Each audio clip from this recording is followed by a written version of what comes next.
ओम शांति। आज का विचार, सकारात्मक सोच से सदा व्यक्ति तनाव से मुक्त होकर के प्रसन्नचित रहता है। 2/9/23 के बाबा के मधुर महावाक्य। मीठे बच्चे, अभी तुम्हारी ज्योति जगी है। ज्योति जगना अर्थात बृहस्पति की दशा बैठना। बृहस्पति की दशा बैठने से तुम विश्व के मालिक बन जाते हो। अभी तुम्हारी ज्योति जगी है। ज्योति जगना अर्थात बृहस्पति की दशा बैठना। बृहस्पति की दशा बैठने से तुम विश्व के मालिक बन जाते हो। प्रश्न, सतयुग में हर घर की विशेषता क्या होगी? कलयुग में हर घर क्या बन गए हैं? सतयुग में हर घर की विशेषता क्या होगी? कलयुग में हर घर क्या बन गए हैं? उत्तर, सतयुग में हर घर में खुशियाँ होगी, सबकी ज्योति जगी हुई होगी। कलयुग में तो घर घर में गमी चिंता है, हर घर में अंधियारा है, आत्मा की ज्योति उजाई हुई है। बाप आए हैं अपनी ज्योति से सबकी ज्योति जगाने, जिससे फिर घर घर में दीपावली होगी। गीत, माताओं माता तो सबकी भाग्य विदाता। ओम शांति। बच्चों ने माँ की महिमा सुनी। यूँ तो वास्तव में माँ की महिमा होती है। माँ को ही जगत अम्बा बनाने वाला, जगत जन्म देने वाला फिर भी कोई और है। ऐसी माँ को भी जन्म किसने दिया? कहेंगे पतित पावन परम पिता परमात्मा शिव ने। फिर भी महिमा हो जाती है एक ही, ज्ञान सागर पतित पावन परम पिता परमात्मा शिव बाबा की। वह बैठ बच्चों को अपना और अपनी रचना के आदि मध्यंत का और पत्तों को पावन बनाने का राज समझाते हैं। ये तो बच्चे समझ गए हैं। इस समय पतित राज्य है, जिसको रावण राज्य कहा जाता है। अभी दशहरा आता है ना, ये तो समझाया गया है। ये सब अंधश्रद्धा के उत्सव हैं। ऐसे तो कोई रावण को 10 सिर दिखाते हैं।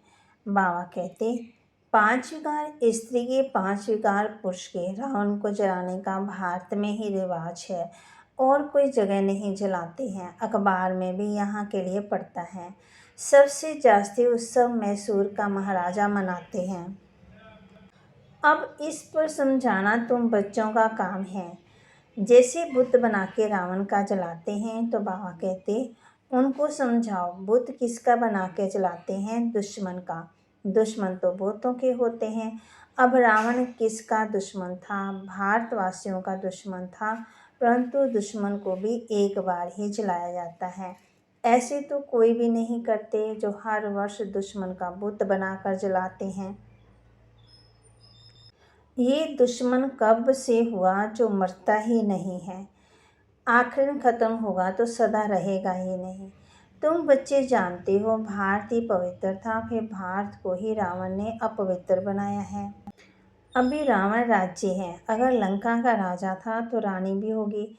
तुम ये बातें मानेंगे नहीं। तो रावण अभी तक जीता है, वह क्या है कुछ भी समझते नहीं है। जीता है, फिर उनकी बुत बनाकर क्यों जलाते? एक बार जलाया फिर क्या हुआ? हर वर्ष क्यों जलाते? बाबा हम बच्चों कहते बुराइयां बढ़ रही है ना। कमेटी के बड़े जो बनते हैं, जैसे मैसूर का महाराजा है, वह बहुत मनाते हैं। फॉरेनर्स भी देखने के लिए बहुत बुलाते हैं, समझते हैं शायद ऐसा हुआ होगा, परंतु ऐसा तो कभी हुआ ही नहीं। नाटक बना देते हैं, रावण का भी नाटक बनाते। तो इस रावण की बात पर समझाना है, बड़ी ज़बरदस्त बात है। अभी तुम रावण राज्य में बैठे हो। पति दुनिया को ही रावण राज्य कहा जाता है। अभी तुम राम राज्य, रावण राज्य को तुम समझते हो। बाबा ने तुम बच्चों को राज भी समझाया है। राम कौन है, रावण कौन है? रावण 5 विकारों को कहा जाता और कोई नहीं। तुम समझ गए हो कि रावण का राज्य अभी भारत में है। भारत में दशहरा, दीपमाला आदि मनाते हैं। तो ये समझाना पड़े, अगर रावण जीता है तो रावण राज्य ठहरा ना। रावण है पतित बनाने वाला। तुम जानते हो 5 विकार जो इस समय सर्वव्यापी है, उनको ही रावण कहा जाता है। रावण के चित्र तो आगे दशहरे में निकले थे। इसमें तिथि तारीख भी डालनी पड़े। इस समय पतित का विनाश और पावन की स्थापना होती है। तुम पतित से पावन बन रहे हो। पावन बन जाएंगी तो फिर रावण संप्रदाय को आग लगेगी, रावण खत्म हो जाएगा। फिर सत्युग में कोई भी बुत बनाकर नहीं जलाते हैं, सब पावन बन जाएंगे। आत्मा में सतो प्रधानता की ताकत थी तो जागती ज्योत थी, पतित बनने से वह ज्योत बुझ जाती है। आत्मा ही पतित बनी है, उड़ने की ताकत नहीं है। 5 विकारों से आत्मा आयरन एज बन गई है, ये जरूर समझाना है। आत्मा को जागृत करने वाला एक बाप है। ये सब कहते हैं ज्योतिष रूप परमपिता परमात्मा आएगा।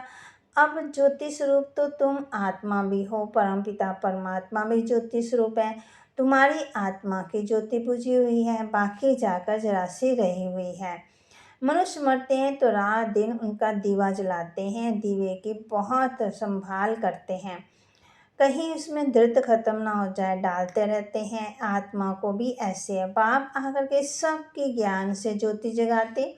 ज्योति जगी हुई कितना समय चलती है, वह तो रात को जलाते फिर दित डालते जाते।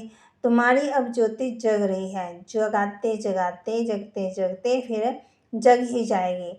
ज्योति बुझने में 5000 वर्ष लगता, फिर बाप आकर के दृत डालते। तुम्हारी अब ज्योति जगी है, फिर धीरे धीरे कला कम होती जाती। ज्योति तुम जानते हो ज्योति कैसे जगी, तुम जानते हो अभी हमारी ज्योति जगती है, फिर सतयुग में घर घर में सूझ रहा होगा। भारत की बात है ना, अभी हम खुश रहेंगे तो अगले जन्म में भी खुशी रहेंगे। अभी तो घर घर में अंधियारा है,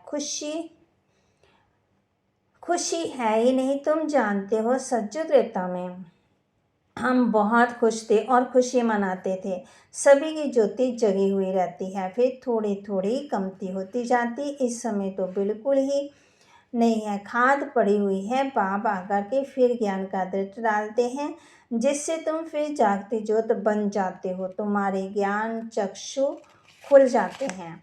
तुम जानते हो अभी हमारी सारी काया खलास हो गई, राहु का ग्रहण लग गया है। तुमको काला होने में कितना समय लगा, शुरू से लेकर थोड़ा थोड़ा होते, फिर माया का प्रवेश होने से बहुत ही काले बन जाते। अभी तुम्हारे ऊपर राहु की दशा है, सबसे कड़ी है राहु की दशा। अभी फिर बृहस्पति की दशा बैठती है, क्योंकि अब भी विश्व का मालिक बनने के लिए तुम वृक्षपति गुरु द्वारा पुरुषार्थ कर रहे हो। वह है अविनाशी गुरु, किसका? अविनाशी आत्माओं का। वह मनुष्य लोग आत्माओं का गुरु नहीं बनते, वह मनुष्य का गुरु बनते। अभी बाप तुम्हारी आत्मा का गुरु आकर के बने हैं, वृक्षपति परमपिता परमात्मा है। तुम समझते हो अब हमारे ऊपर बृहस्पति की दशा है, स्वर्ग के मालिक तो बनेंगे ना, अविनाशी सुख रहता है, परंतु उसके लिए पुरुषार्थ अब करना है कि हम सतयुग सुखधाम के महाराजा महारानी बने। पुरुषार्थ तो हर एक को अपना अपना करना है। बाबा कहे ये है रुद्र शिव की पाठशाला, वह है ज्ञान सागर, तुम उनकी पाठशाला में पढ़ रहे हो। भगवान नववाच, मैं तुमको राजयोग सिखाता हूँ। अविनाशी आत्मा का अविनाशी बाप मैं हूँ। एक है जिस्मानी बाप, एक है रूहानी बाप, दोनों कंट्रास्ट भी बताना है। रूहानी बाप कब मिलते हैं? जिससे भक्ति मार्ग में कभी रूहें याद करती हैं। जिस्मानी बाप तो है विनाशी, आत्माएं तो विनाशी नहीं कहेंगे। तुम जानती हो हमारे जो लौकिक बाप हैं वह तो जन्म बाई जन्म हम बदलते आए हैं। बाप बिगड़ तो बच्चे का जन्म हो ही नहीं सकता। तुम बच्चों को अब विशाल बुद्धि मिली है, तुम समझ सकते हो कि अब कब से हम एक दो बाप के बने होंगे। सचुग में तो एक ही लौकिक बाप से ही सबको उनको याद करते हैं, मिलते हैं ना। आत्मा को उस रूहानी बाप को याद करने की दरकार नहीं रहती, क्योंकि वहाँ सुख शांति सब कुछ है। आत्माओं को सत्युग में एक ही लौकिक बाप होता है, वहाँ शरीर भी गोरा मिलता है, इसलिए वहाँ बाप को याद नहीं करते, प्रारब्ध भोगते हैं। तो तुमको यहाँ समझाना है भक्ति मार्ग में एक है विनाशी लौकिक बाप, वह है हर जन्म में दूसरा मिलता है। तुम अपने आत्मा को अविनाशी वो अविनाशी बाप को याद करती हो। बाबा पूछते कहते भी हैं परमपिता परमात्मा परम धाम में रहने वाला पिता है। लौकिक पिता को कभी परम पिता नहीं कहेंगे। ये दो बाप का राज समझाना बड़ा जरूरी है। रावण का राज भी समझाना है। रावण राज्य अर्थात पतित राज्य अब भी है, इसलिए पतित पावन बाप को पूरा याद करना है। वह अविनाशी बाप है तो दो बाप सिद्ध करने हैं। आत्मा का वह भी बाप है, इसलिए परलौकिक परमपिता परमात्मा को याद करते हैं। हर जन्म में लौकिक बाप और मिलते हैं। तुम मुझे याद करते थे ना हे परमपिता परमात्मा। कब तक तुमको याद करना है? फिर बाप कब मिलता है ये तुम अभी जान गए हो। जब भक्ति का अंत होता है तब भक्तों को फल देने बाप आते हैं। बाप ने समझाया है सभी भक्तों को मुक्ति जीवन मुक्ति देता हूँ। तुम जानते हो सतयुग में एक ही धर्म होता है, उसको वननेस कहेंगे। कहते हैं सभी मिलकर एक हो जाए, परंतु सभी तो धर्म एक हो नहीं सकते हैं ना। जब एक राज्य हो सकता है, पवित्रता है, सुख शांति है। भारत में राम राज्य था जरूर, अब भी ये रावण राज्य है, इसलिए रावण को जलाते रहते हैं।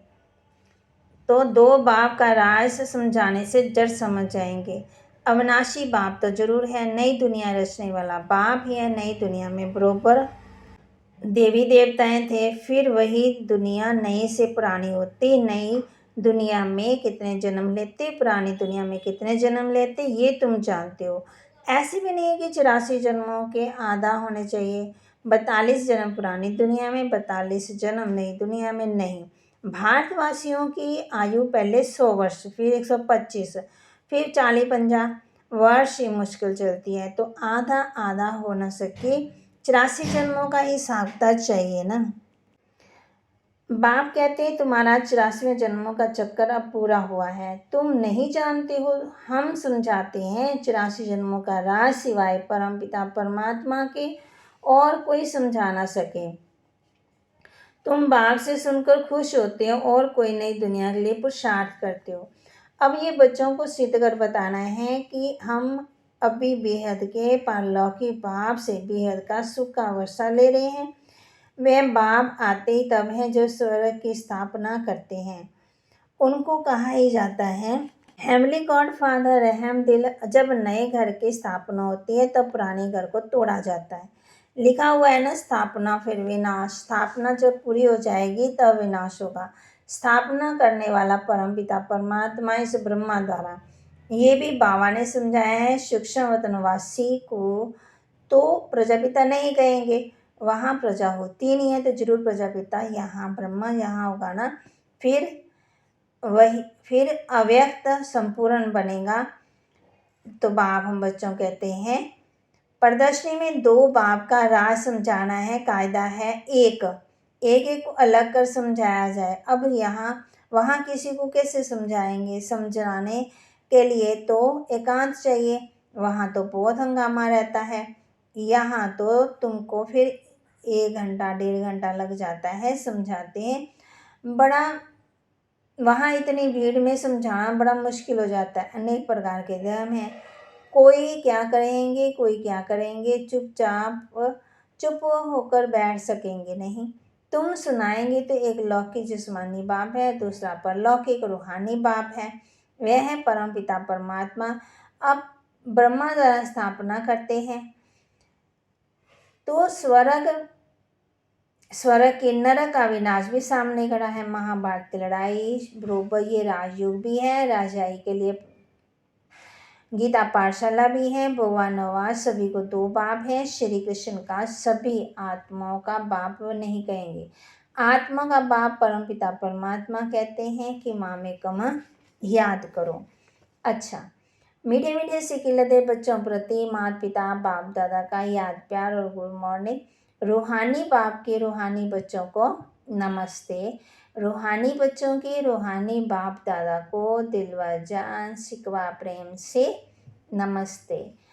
धारणा के लिए स्वयं को ज्ञान का धृत डालते सदा जागती ज्योत रहना है। बाप की याद में रहे राहु का ग्रहण उतार देना है। रूहानी और जिस्मानी दो बाप हैं, ये पहचान हर एक को देकर बेहद के वर्षे का अविनाशी अधिकार लेना है, अधिकारी बनना है। वरदान, प्रवृत्ति में रहते हुए एक बाप के साथ कंबाइन रहने वाले देह के संबंधों से निवृत्त भव। प्रवृत्ति में रहते एक बाप के साथ कंबाइन रहने वाले देह के संबंधों से निवृत्त भव। प्रवृत्ति में अगर पवित्र प्रवृत्ति का पाठ बजाना है तो देह के संबंधों से निवृत्त रहो। मैं पुरुष हूँ, ये फलाना है, ये स्त्री है, ये भान स्वप्न में भी नहीं आ सकता। आत्मा भाई भाई है तो स्त्री पुरुष कहाँ से आए हैं फिर? तो युगल तो आप बाप होना, ये तो निमित्त मात्र सेवा अर्थ है। बाकी कंबाइन रूप में आप और बाप हो, ऐसा समझ कर चलो, तब कहेंगे हिम्मतमान विजयी आत्मा। स्लोगन, सदा संतुष्ट और सदा खुश रहने वाले ही खुश नसीब तीव्र पुरुषार्थी हैं।